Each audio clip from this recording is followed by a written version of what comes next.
Dia kata, Tuan Guru, dosa saya banyak. Saya banyak buat dosa.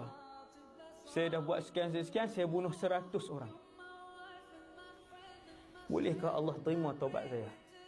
Tuan Guru tu pun jawab, ma yahulu bainaka wa bainallah.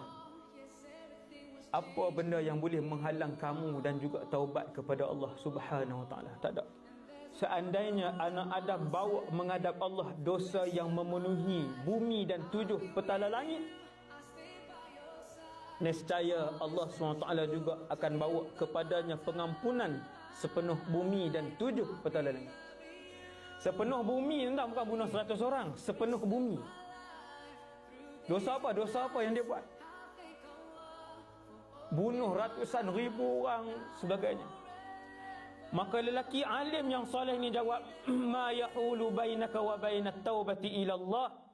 Tak ada benda yang boleh menghalang kamu dan taubat kepada Allah.